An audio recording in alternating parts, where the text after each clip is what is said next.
در سطح کشور بالاتر از 800 حریق و تقریبا بالاتر 700 حریق و عملیات در سطح کابل بوده و چو افتیدگی و آب غرق شدگی و دیگر مسائل های زلزله و سیلاب زدگان در تمام نقطه افغانستان این اداره که شما فعلا حاضر و مهمانشان هستین رسیدگی صورت گرفته.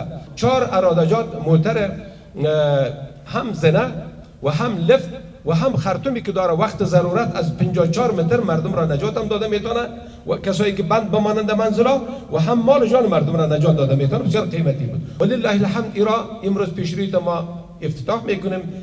یک ارادهش در ولایت بلخ است و 30 ارادجات ازی که بسیار قیمتی تقریبا یعنی قریب 2 میلیون دلار قیمت داره در کابل می باشد. 3 ارادجات. نمبر عاجل ما 101 تمام سطح افغانستان به خدمت ان شاء الله رسیدگی میشه. 101 دوم نمبر سوق اداره وزارت امور داخله 119 و اگر در کابل مشکلاتی بود 100 نمبر قماندان امنیه کابل است. آنها نیز با ما شب و روز در ارتباط و امرای مخابره و تلفن با ارتباط یکدیگر هستیم و همکار ما هستیم. په پارک صنعتي کې ور لګېدلی ده څو وارې دوی په خپل وخت باندې رسیدګي ورته کړې ده. په ښار کې به نورې پېښې سوي رسیدګي ورته سوې ده. زه له دوی نه زیاته مننه کوم. هغه ماشینري افتتاح کېږي چې زمونږ صنعتکارانو د شاوخوا ټول مارکېټونه ولس کولی شي که کور کې ډبه لګوي که پال ځای کې دې نه ډکولی شي او 10% تقریبا د مارکېټ نه تخفیف ویلی دوی ټولو نه مننه کوم. اینجا ما میبینیم اکثر ذخیرهای تیل است. اگر یک ذخیره تیل انفجار کنه شما یقین کنید این نیست به پارک صنعتی را ویران میکنه.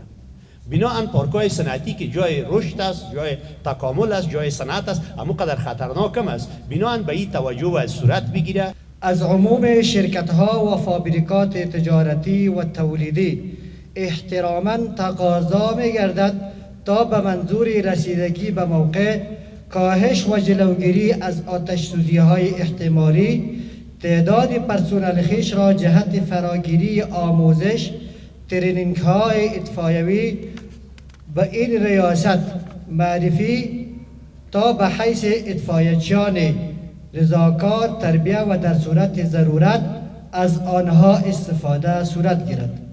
تقریبا این 5مین یا 6مین دوره ارتقای ظرفیت به اولادای شما از سطح کشور یعنی از تمام ولایت و بنادر در مرکز ریاست عمومی رسیدگی به حوادث تقریبا یعنی 2 ماه 3 ماه کورس برایشان الحمدلله زمینه برابر شده او فارغ شدن سنتایشان گرفته به وطنهای خیش به منزلهای خیش به اداره خیش برگشتن.